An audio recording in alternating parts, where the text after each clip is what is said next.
Okay, welcome back, guys. If I sound a little crazy today, it's because I had to rush from the dentist. Again, I don't know if you're watching us on YouTube, but you will notice there's like a real distinct difference in my top mouth because I had to run from the dentist to get here because I did not want to miss the opportunity to chat with my dear friend and co-host for the month, Miss Cathy Lorezel. Woo! We're podcast dating. We are podcast dating. It's really fun. And let's be honest, where are you on the scheme of how you're showing up today? Let's just be honest. Yeah. The word that I've used is toast. Toast. Just and it's like this sort of toast that it's like, it's not tasty toast. That's just like it's old toast that's been left out, and then you're like knocking it against the thing and you're like, this is not There's good. no coming back from this. There's no coming back. So I am grateful that today is a Friday and that I have the weekend. Yes. And I'll be fine. It's going to be great. It's going to be great. But I just felt like it's important for you guys to know, hey, we don't always show up like, just amazing and at 100% all the time. There is a reality in which that, life is crazy. I'm running from the dentist to get here. My mouth is half numb. I'm having a really hard time with my F's because they keep burgling over, whatever. And that's how we're showing up today. But we were committed to showing up because we do want to continue the conversation about how our story impacts our emotions and really want to dive in today around fight and flight. But before we do that, I was thinking about things that make me very either fighty or flighty, and like freeze and fawn, and which we'll get into next week. But I have two massive phobias. Oh gosh, phobias. Like, it could have been worse. She was supposed to do the bottom and she didn't. So I would have been really messed up coming on here. But I have two. And the first one is claustrophobia. I cannot be in very tight spaces. I couldn't even go watch. Do you remember that movie with Sandra Bullock where she's like in space? It's called Gravity, Oh, I yeah. think. And my husband and I went, and I was holding my breath the whole time. I'm like, I can't breathe in here. Like where's the air? Where's the air? And so I don't know, like there's no stories I have around but I mean, like the thought of being like buried alive, which I know no one's like down for. But I mean, just even the thought of just being in like a space that's too small, then it starts to freak me out. That is one. And number two is the dentist. I have a massive issue and they know it when I come in. So when I walk in, they have this is honestly, you would love this place because you're so about soothing the body. And they walk in and they're like, do you need your blanket? They have a weighted blanket for me. They put the weighted blanket on me. And then they're like, do you need your squishy stars? These two little stars. Like Squishy stars. And they put them in both of my hands, and then they give me glasses because I don't like to see. I'm looking at the tools coming towards my mouth, and it's just so they give me blackout glasses. Yeah. So I have blackout glasses. They're like a horse that they're blinding you so you don't see. Totally. And squishy stars and a weighted blanket. I'm just laying there and I'm like breathing and breathing, and they have to give me breaks in between because I'm like holding my breath so much. I'm panicked in the dentist. Okay. So this is how I feel. But I don't know if I'm fighting or flighting or whatever I'm doing, but I can't leave, but I'm fighting is what I'm doing. I'm in fight mode. And so I can't punch my dentist because that's not appropriate. And I need a filling. So I have to stay, but it is everything within me. I need every tool I can to just stay in the seat. It is so bad. So I have two pretty intense, like those are just intense phobias. Like I'm not scared of heights or things like that. But these two things, the dentist, my husband had to pray for me before I went. Aww. He was like, okay, I got to pray for you, honey, because it's not good. And I get anxious because it's my teeth. I have really bad teeth. I just have bad teeth. No matter how much I floss, no matter how much I brush, whatever, I have bad teeth. I have bad jaw. I have just my whole mouth is a problem. And it always costs us massive amounts of money. And so I'm so anxious. How much money is this going to be now? What's going on? So all this to say is, I know there are some of you out there that are like, Karrie, I am with you. I took a picture of me at the dentist Oh no. so that you guys could just see the stuff coming out of my mouth. And I was like, see, I need empathy. And I put that ish on social media because I need some likes. I need some love. I need some attention, some validation. I need all the things. So these are my two weird phobias, which I don't think you knew about me. We've I been friends a didn't while know. now. You didn't know I that didn't about me. I didn't know. I didn't Yeah. know, but I don't know what this is, but so our whole family just went to the dentist as well this week. Oh, Um, really? yeah, the whole thing. But we Stress. don't so my son it gets really nervous and he's breathing through it. He's like he's sitting next to me and he's like we don't have a dentist that has squeezy stars. Now that I know about that, I'll probably ask. But my thing, and I don't know if you know this about me either, but I am really afraid of heights. Are you? You Yes, hike so much stuff. You go hiking all the time. You I live in know. the northwest suburbs, It is northeast suburbs, no west. it Yeah, no is wonder. Northwest. Yeah, it's a problem. And it like takes over my whole and it's interesting when it comes up and when it doesn't because we were skiing, 2 weeks ago Which is and in heights. it's right. And you're on chairlifts, right? And so, but where it manifests for me is more about my kids falling than Oh, even me falling. right. So like I'm on the chairlift and I'm by myself. I'm actually okay. Like I can breathe through it. I feel nervous, but I also feel like I can put the bar down and I can but when I really start to panic and start to just feel the anxiety coursing through my body and like about to have a panic attack is when I see my kids on the chairlift and they're either like ahead of me with their friends or with me, but they're like squirming or they're not paying attention. And I am like, they are going to fall off this chairlift. Like the number of times they've literally in my head fallen off the chairlift and then me having to decide like am I going to jump off to save them, like what am I going to do? I mean, this is what happened, this is Oh, what yeah. I The do. dark shadow side of now you're at their funeral, like giving a Oh no, I mean eulogy and like, it's just and I feel it's like as if it's happened in my body already because that is oh, the I did not anticipatory know this about anxiety you. that I'm having. So if we're going hiking, because you and I are going to be going to Denmark and we're going to the Faroe Islands, which is going to be a Yes, really we cool are. pilgrimage. And Oh you guys yes, probably don't know what the Faroe Islands are. Welcome. I didn't either. All I but got you was will. a text from Kathy that said, want to go to the Faroe Islands to see about this myth of the people, these women that get out of their seal skins and dance naked. And I was like, yep, I'm coming. What is it? I don't know, but I'm coming. But there's like a lot of hiking there. Yeah. But if it's just with me and you and Diane, is that going to trip you up? No. Well, I've learned how to breathe. I like it enough where I can manage myself, and it's Okay. way less when it's just me. If my kids were with me, I would be like crying. Not really. I would hold it in because I don't want to ruin my kids' fun and their adventurous little spirits. And that's probably why Jesus had me marry my husband because he is just like fearless, He has no and fear. just No doesn't, fear. no, he Yeah. doesn't. And so so if I was hiking with my kids, I would be like, get over, like I would be like hurting them like a dog, trying to get them closer Yes. to the sides. And every time they would move forward, I'd be like, so it's a lot more. But when it's just me, I'm like, I can keep myself safe. I'm okay. But other people, my kids, I, Your kids. So if I've, I'm near the edge, you're going to be like, well, you're on sorry. your own, kid. Yeah. I mean, I, Okay, well, great. Well, if something happens with my teeth or we're somewhere in a enclosed space, I'm gonna need you, Kathy. I'm gonna need I you to can, like come I can breathe. around and bring some breathing and soothing. I can do Okay, that. so here's the question I have. What we're talking about in how your story impacts your emotions, and we had talked about last week about, and it was a great conversation if you haven't heard it, around the amygdala and what happens in our body. And this is so important to understand because the questions that keep coming to us all the time, the questions that come to us most of the time are issues with people's present life. I'm having a hard time in my marriage. I'm having a hard time with my kids. No one would ever do story work or sit in their story if their current reality was perfect. They just would be like, well, why would I go back? Things are good. Right. But I have this anger problem, or all of a sudden I'll be in with my boss will be yelling at me and I don't even hear what he's saying. Like I just kind of lose myself.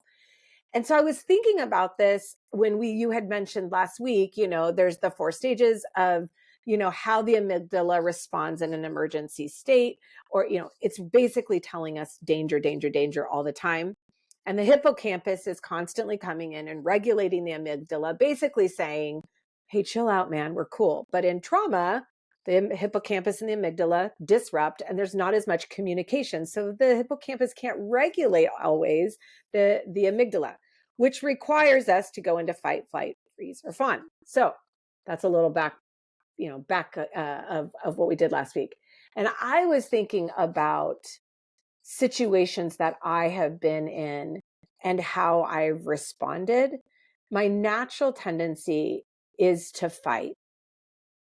However, it's been very interesting, more current, and as I've gotten more healing, my fight actually is not, I'm not as much of a fighter, but I am a fleer. Like I've Mhm. started to flee more and just been like, I don't want to, I'm not dealing with this. Like, and I'll Uh-huh. just kind of hide. And it's very interesting that I'm like, well, it's not like I just healed and I don't have any response, but I am not as much of I mean, I fought at every turn. Mhm. Like anger, which we talked about last week, that was my way of protection. So I would love for us to go into maybe the difference, a little bit of the difference in what's happening, and we can both chat about this around this fight or flight. Mhm. Kind of what's happening and why is it there? I don't know what your take is on this or where you kind of want to dive in, but it Yeah. was just interesting as I was being like, thinking about it, like, man, I used to fight all the time. Now I'm not as much of a fighter as I am. I'm like, I'm just out of here. Yeah. So if I look at and I think this is interesting because both of us, according to our stories, we have different instincts. And so, this week we're talking about fight and flight. Next week we'll talk about freeze and fawn. I'm way more of a freezer and a fawner.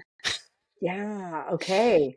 So when I talk about fight or flight, I have to be like, this is what I've come to understand is what's Hmm. true, because it is not, even though a lot of people who will know me at first are like, oh, you're an Enneagram 8, like you're a 5. And I'm not. I'm a 3. And when things go south, I go to a 9, which is the peacemaker, right? So Hmm. and again, all of that is around your story of what worked. Hmm. And so what we know about the four responses, the four Fs, is that they're hierarchical. Hmm.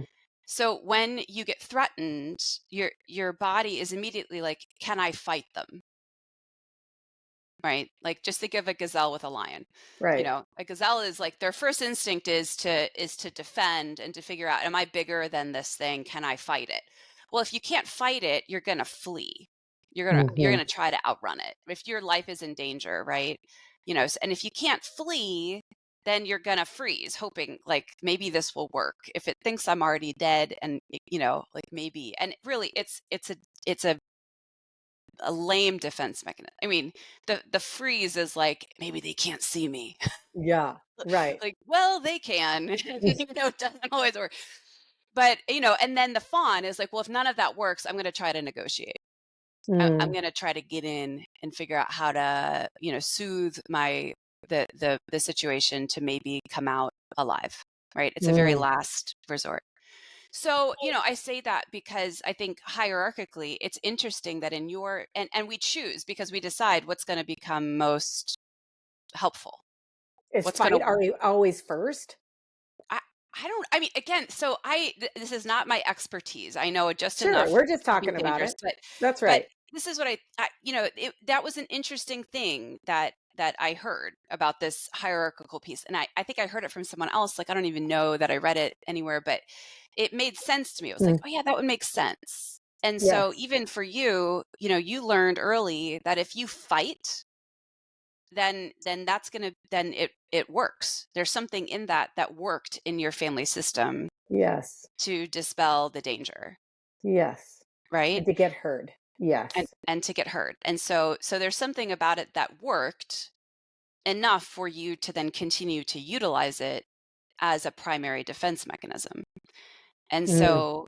so fight, it tells you that, like, if you use your voice, if you get as big as whatever it is that you're perceiving as the threat, Hmm. then somehow you can get back to homeostasis. You can get back to safety, by, it's like when they tell you if you see like a mountain lion when you're in the wild, Yeah, that like get they're big and get big, right? Because you're not gonna outrun them. It's a mountain lion, like they're gonna right. pounce. They're like, ooh, ooh, fun, and so you got to I'm not stand your outrunning ground. a turtle, so Right. we don't have a lot of choices here. Right. Where with a black bear, they're like, stay calm Back and away walk slowly. away. Yeah. Right, because you don't want to be a threat. So anyways, so it's you learn according to your family system what is going to be what's going to work. And then you utilize that, and that's your adaptive behavior that you do when you're little. But Hmm. then it follows you. And so even for you, as an adult, all of a sudden you're fighting at every Hmm. turn. When you feel threatened, you turn and you fight. Well, you started to then realize this isn't as helpful in my current context. Right. Right. Because who are you fighting? Sweet Mario? Yeah. Like, Yes. yeah, Yes. And just anybody. It's like, right. and it just got to the point where it's like, this isn't, I don't know, some of that grows in health too, in the sense of like, as my brain got healthier, not Right. everything was a threat. Whereas Yeah. I feel like so much growing up, I felt like even people saying certain things to me, even if they said nothing to me, I was like, they must think this about me. Like there was Mhm. such a skewed view of what was actually a threat and what actually wasn't, that I was willing to fight, even if I wasn't physically fighting you or talking about it. I was fighting you in my head, like, well, Mhm. you're just being a jerk and da da da da da. And like, if you just, if you could hear this, whatever. And I'm like, I don't even think they're thinking about me. Like they're not even thinking, but I am enraged Mhm. for what no reason other than, my body's just telling me everyone is against me. Right. And when you so fighting, I mean, fight is not one of the more complicated ones in terms of Right. defense mechanism, right?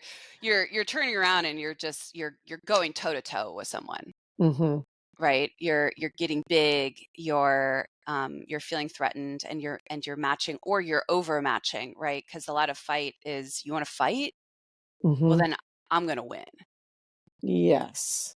right? Yes. And so, so when you think about that as a kiddo, when you were doing that, how have you come to understand of how it got you back to safety? Like, did it work? I mean, here's the thing, when I look at the context of my home, I think that my fight was twofold. One, I was like, I see that the ship is going down. Like we're on fire and the ship is going down. And you're sitting in, mom's sitting in her room and dad's going off to church. And I'm like freaking out because something in me is like, I know this seems like we're all calm. Like I say, I lived in one of the most angry homes, but my parents never fought. Mhm. It was like this palpable isolation and loneliness. And that anger made my mom come out of her room. Right. It made my dad stay home longer. And even though I don't think then, I'm obviously consciously thinking that, but as I've done this work, looking back, I'm like, well, some of that anger was that the ship is going down and it's like we're on the Titanic and you guys are playing, the violin. And I'm like, I don't want to die. Like, I don't know why we're doing this. So part of it was that. And the other part of what I've come to understand is it was the only way that I could feel alive. Mhm. Like my home felt very dead in some ways. And Mhm. so there was this real sense of like my body felt something, and I got mostly, I had a lot of attention from my father, but attention from my mother Mhm.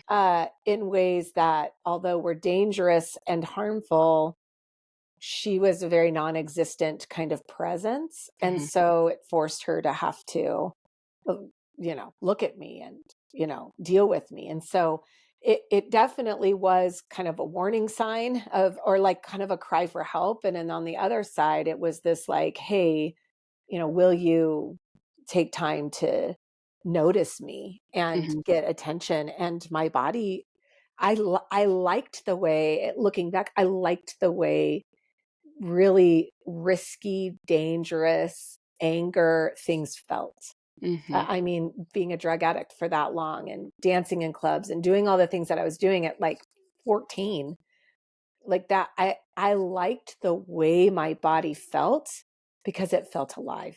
Even Mhm. though I was in complete destruction, it felt alive. And I think that's even the essence of fight as well. I think drug addiction is a part of my fight response. It really was not, it was numbing, but it wasn't like me freezing or fawning or fleeing, even though it would seem like it's a fleeing response because I'm like trying to escape the world. It really was my like, Mhm. like it, I don't know, it just it there was so much aliveness in it and Mhm. in the world I was living in. Does that make sense what I'm saying?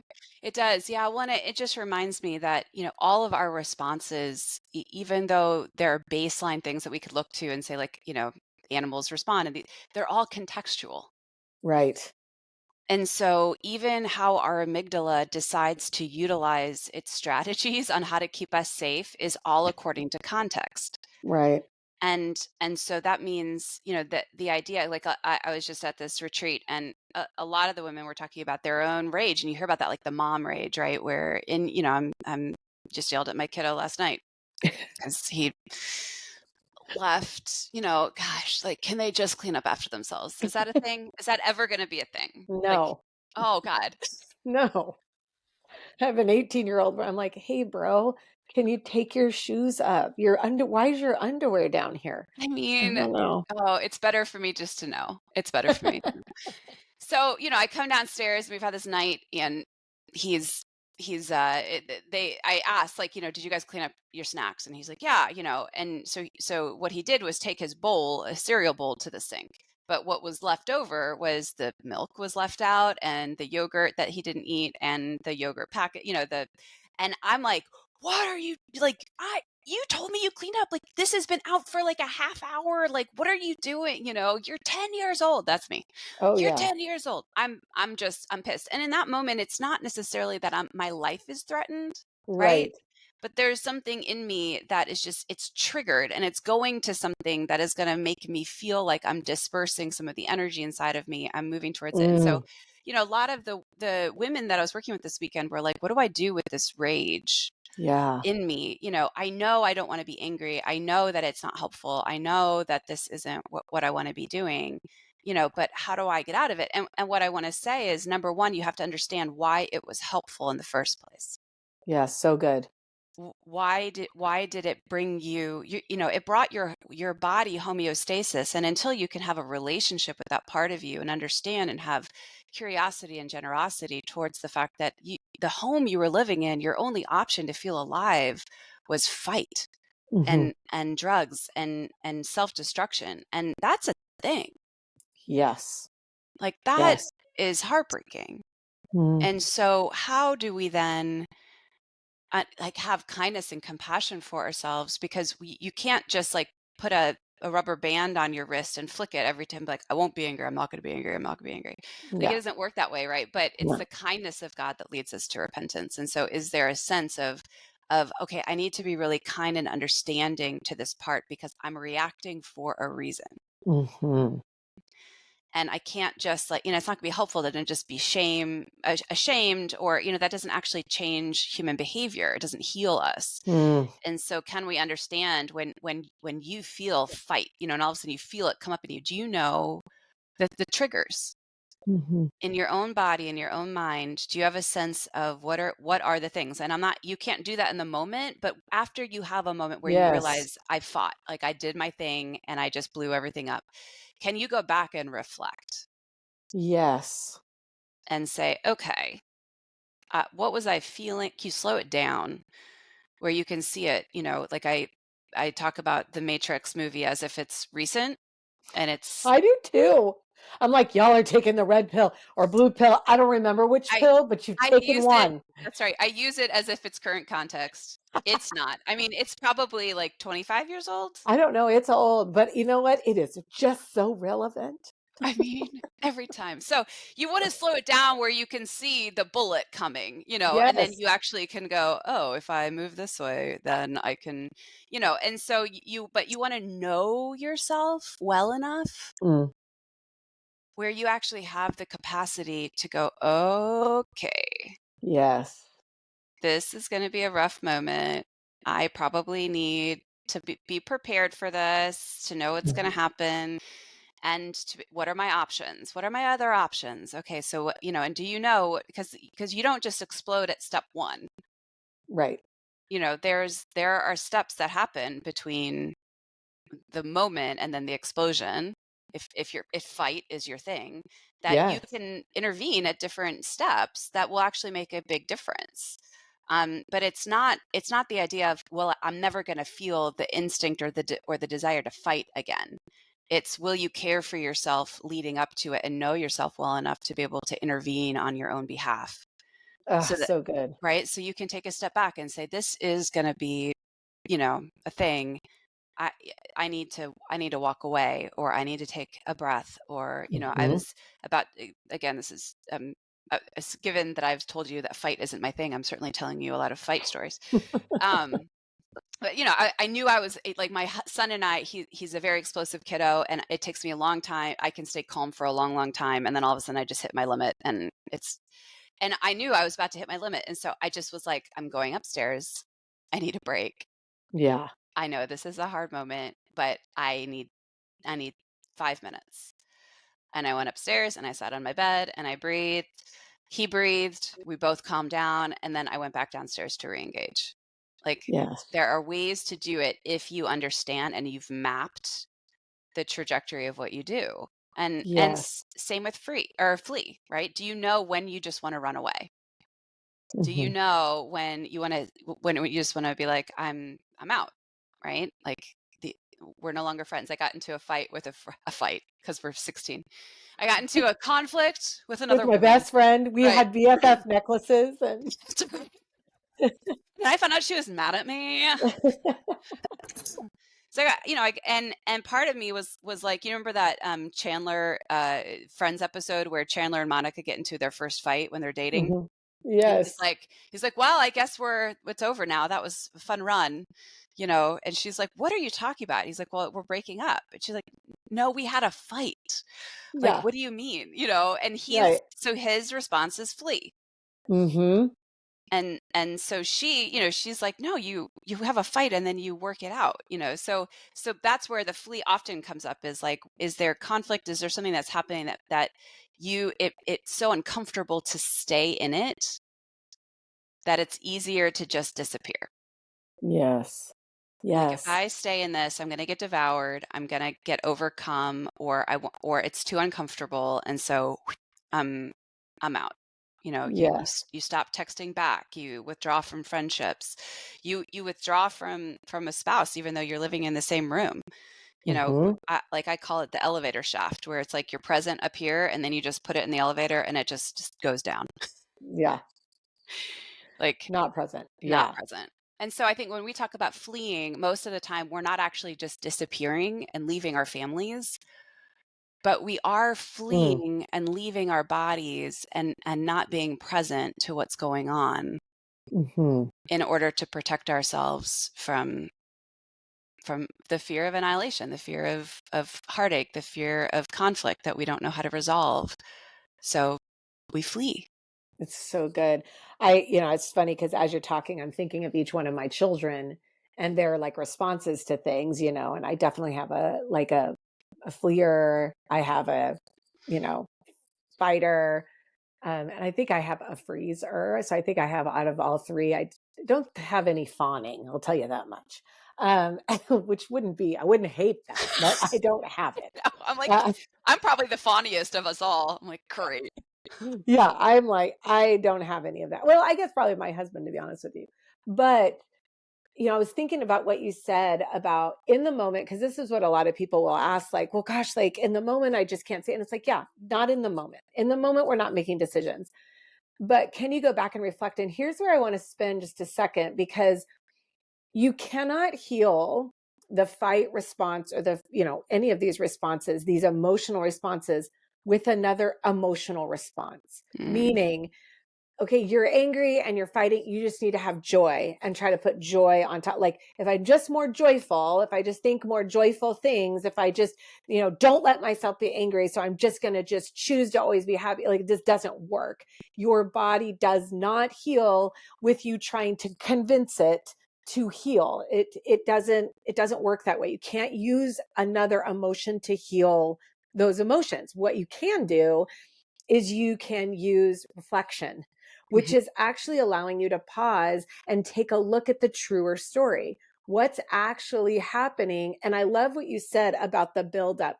No one goes from, jolly, happy breakfast, we're all having breakfast together, to raged in the car and the, seatbelt gets broken because you're so mad.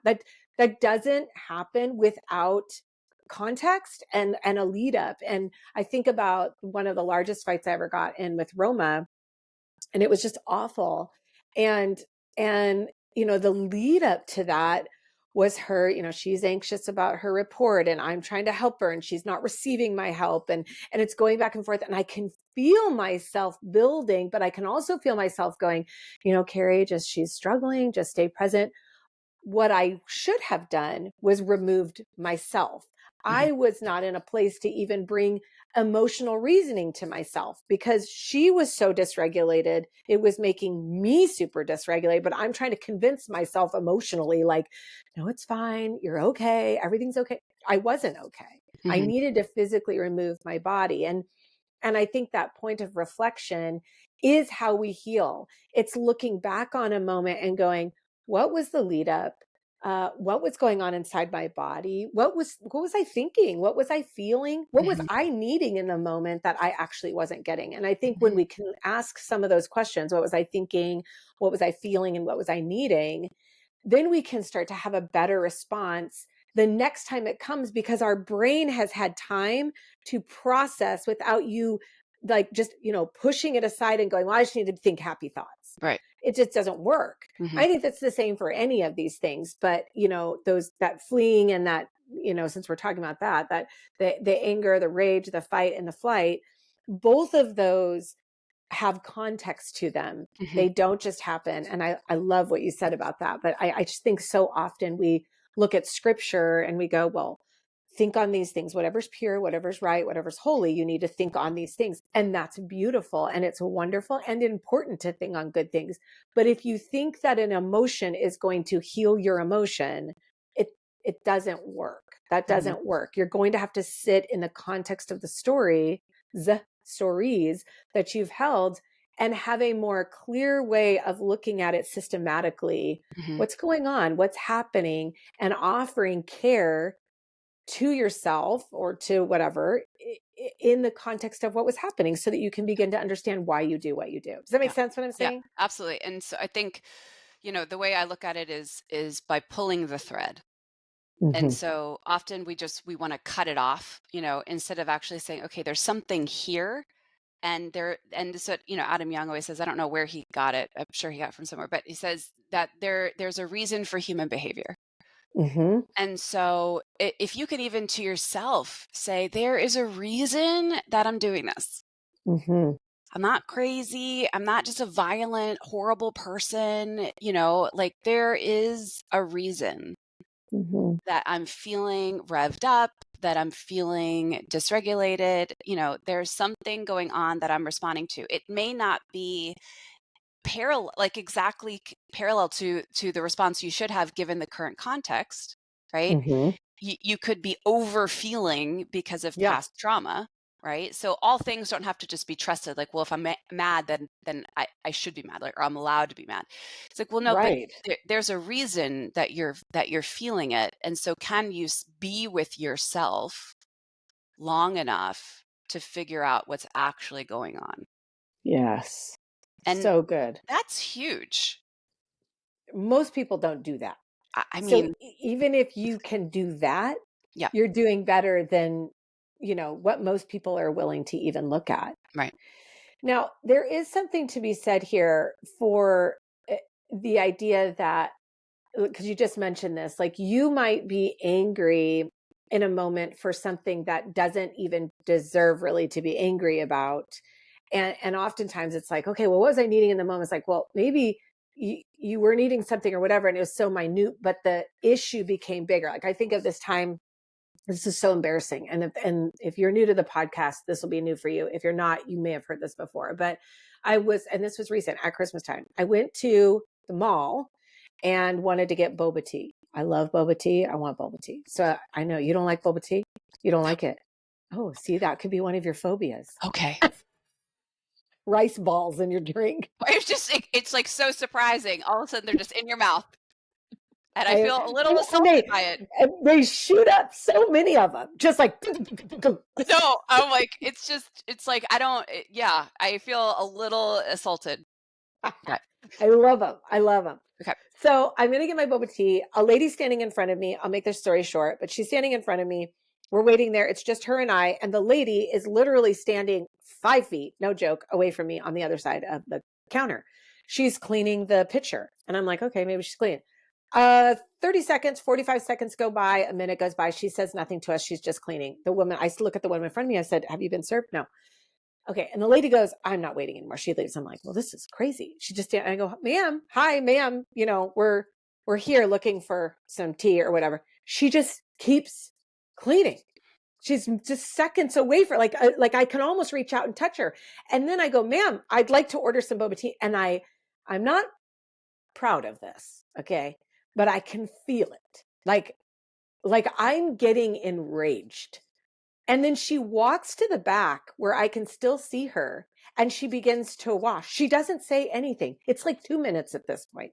And I rip off the receipt and write on the receipt, this is horrible service. And I go and write this scathing report. And this is where it gets terrible.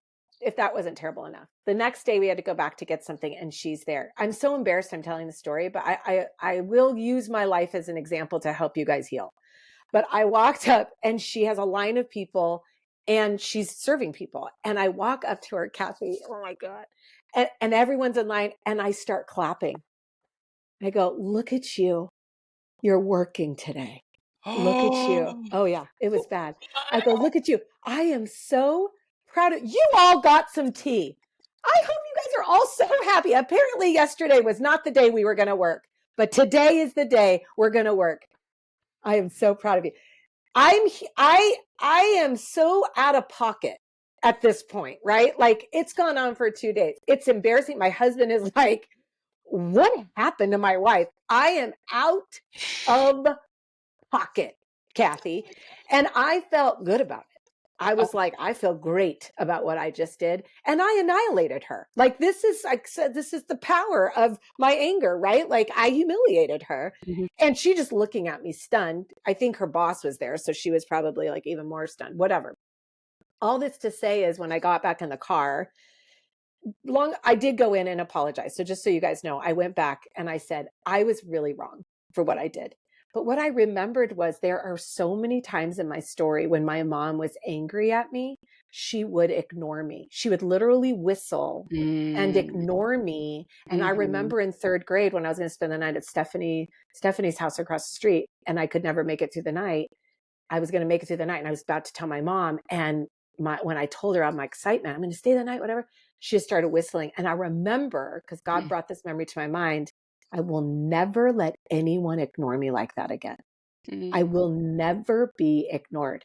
So I say all of this very long story to say that boba tea lady, I don't know what was going on. She could have been divorced. What if she just had lost her baby? Like, I don't know. Like she could have gotten a cancer, diagnosis that day.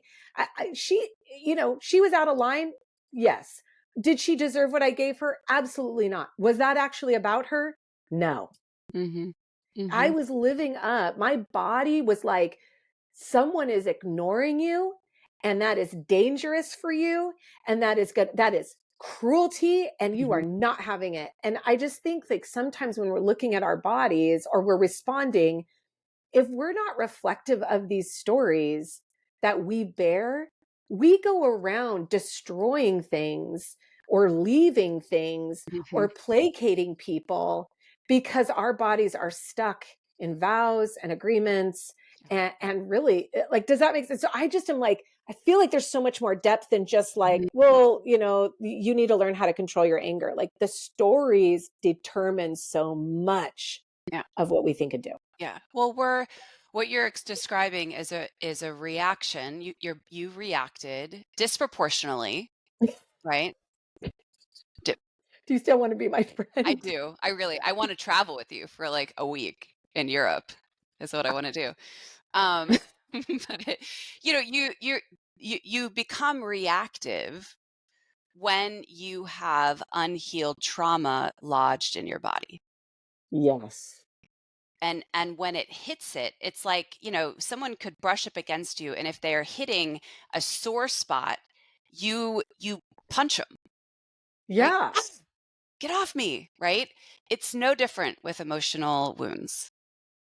And what happened in that moment is that a subconscious emotional wound that was in you that you were not aware of got tapped, Mhm. and you reacted.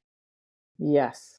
And it doesn't mean that we're all free to react however we want, like all that No. stuff around, like, well, I'm sorry, I was just triggered. It's like, well, no, you Yeah. actually, You need to heal. right, well, and you need to repent, Repent. repair when and can you go back and understand what that was about? Like Hmm. there are so many stories where like one time I was watching a movie, I was like, I don't know, 17, and watching this really weird, like this movie that should not have been triggering to me. And I had a full-fledged panic attack because it was Mm. bringing me back and I was furious and like feeling all this stuff and like out of control. And I was with this poor boy, this next door neighbor named Christian. Lord, he didn't know. I mean, he was like, can I drive you home? I'm like, oh, you know, so, Oh, poor Christian. poor Christian. Yeah, our next door neighbor. But I was having but it was about sexual abuse, and I hadn't done Mm. any work on my sexual abuse history, and all of a sudden I'm watching this movie and I am like undone and having a Mm. massive reaction to this thing, and I had nothing to pin it on, right? And so for us to be really generous with ourselves and to see our reactivity as a roadmap to the stories that are still in our body that need tending to and care so that they're not as reactive. See our reactivity as a roadmap, as a roadmap back to discovering why. That is really good. I love that. Yeah. That is so good. Well, I mean, and that's the goal, is to understand, like, we're all gonna, I mean, the truth is that the boba tea story, my family all knows about this. I've preached about this story. But the truth is I have been doing work. Hmm. I've been doing work for a lot of years. Yeah. I'm a pastor, guys. I am a trauma informed story coach. I've been doing this work a really long time, and Jesus left the building at the boba tea shop. And I look back and I'm humiliated and I'm filled with shame, and I'm like, well, I should know. I mean, I have literally looked at this vow and this agreement that I've made years ago. I've been working on this. And so that doesn't mean that you could do all this work and you're just going to, like, everything's going to be perfect. Mm-mm. That is why God is like, we get to repent. We get to repair. And every time the prodigal wants to come home, he gets to come home. Every time he gets his seat back at the table, when you've gone off the rails and you're unhinged and out of pocket, God is like, when you want to like, you get to come back. Yeah. And that is why these emotions we're talking about, anger, right now, flight and fight, uh, these things are just, they're just to let us know, like, something's going on. They're trying to protect us, or they're trying, they're really just trying to protect us. Hmm. And sometimes they're skewed because of the way that our brains have been operating for so long. And I think that what God is wanting to do, and we'll talk next week about this fawn and flee. I'm really curious. I mean, the fawn and freeze. I'm really curious about that for your story, Hmm. Cathy. But I think what God is really wanting us to do is, when we're reflecting and getting this roadmap back to us, he really does want shalom. He wants shalom for your brain. He wants integration for your brain. Yes, homeostasis is a beautiful way of saying, shalom, Mhm. peace, right standing. He wants you to be in rightness in your brain and your body. And so to ignore or try to use just more behavior modification or, just think about good things, that's not what God is wanting. God wants your heart. He wants you to be repentive. He wants you to grieve for what has happened so that when you are in situations like the boba tea lady and you do get out of pocket, you are quicker to repent. Yep. And in that repentance, you're quicker, the healing is more quick. So Mhm. it's happening more. So I had to go back to the boba tea lady and say, I was so wrong. I was so Mhm. wrong. I'm so sorry. And she didn't really respond, to be honest with you, but I was genuine. Mhm. I humiliated her. Yeah. And that's not the kind of power I want to have, not anymore. Yeah. I don't need to access that to be safe or be heard or be okay. I don't need to access that. I'm actually okay in me and with God and with the people that I love, that I don't need to show that kind of Mhm. off kiltered power Yeah. to get love. Yeah. So And it's the more powerful aligned you stuff. are here, the more you recognize when you're off. Yes. So when you're aligned here, if they're not watching, Oh, when yeah. they're aligned within themselves, right? Right. Yes. And so, when you have experienced spaces of healing and connection and presence, then when you see yourself fleeing and becoming absent and disconnecting from the people around you, or literally leaving the building, or if you fight and you get bigger and you want to humiliate or you want to annihilate, it's like the more practice you have it being aligned, being at peace within your own Mhm. body, the more when those things arise, you're going to lose your taste for them because they're not going to work Yes. as much. Even in your own reactivity of feeling like, okay, now at least I am safe. It's like it's going to feel almost like that false Eden that we Mhm. talk about sometimes of Mhm. it's going to feel like, I don't know, that gave me a reprieve, but it's not actually what I'm longing for. Yes. And you'll be able to taste, feel, smell the difference. In the moment, it felt like power just momentarily, but seconds afterwards, Yeah. because of the work I've done, there was a conviction of the Holy Spirit.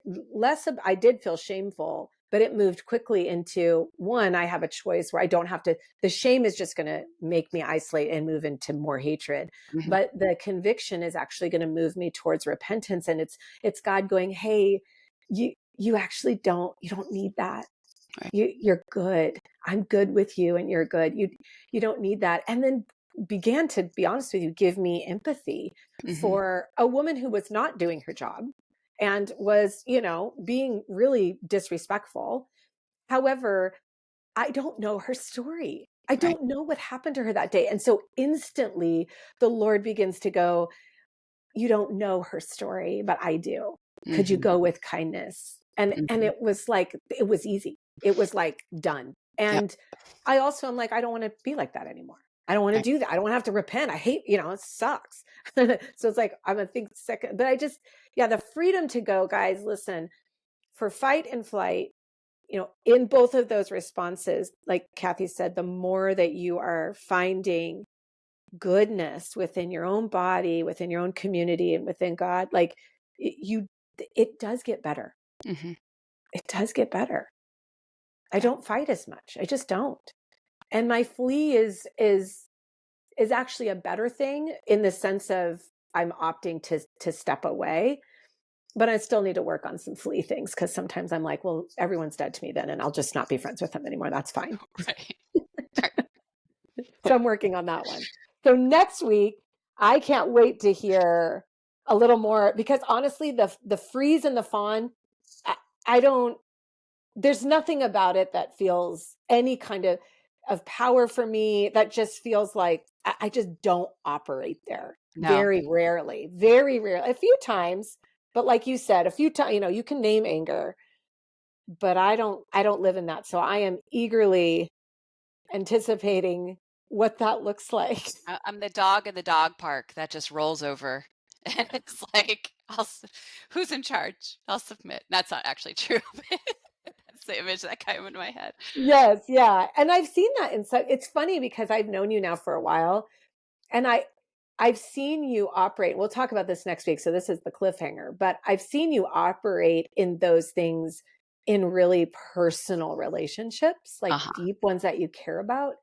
And then I have seen you operate in more of like a, not so much a fight, but a real like, I'm gonna tell it, like you'll go after it Mhm. in more like settings of, organizationally, or Yep. if you're in charge or whatever. So it's very interesting to see both sides of that, and who you really do, the people you really do care about, how you respond. So I'm excited to talk about that next week. Yep. Me too. Any last thoughts?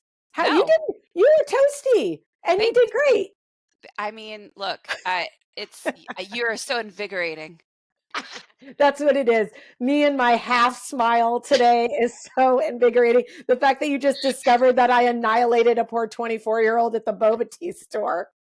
Gosh. Right. At the mall, no less. Like, who even goes to the mall anymore? Look, It's not one of my finest moments, but I here we mean, are. it's Pastor a Carrie, perfect is that example. you? Oh my Okay, God. Pastor Carrie? Oh, hi. Was that you screaming at the boba tea lady? Clapping. Nope. It's my favorite. I'm gonna have an imagination of this for the rest of my life. I'm sure she will too. Oh gosh. All right, guys, we love you. We are so thankful that you're on the journey with us to understanding a little bit more of your story and the relation to your emotions. These are good things to be looking at and thinking about and contemplating. So, for this week, until you get to hear from us next week, if something happens where you blow up or you just want to leave and forget everything, what would it look like for you to stop maybe a few hours later or the next day and just reflect? What was happening? What was I thinking? What was I feeling? What was I needing that I may not have been getting? What could I have done differently that might have gotten a different outcome? That kind of reflection is going to move you towards healing, and it's going to move you towards grace and peace and redemption. So thanks for being on the journey with us, and we'll see you next week.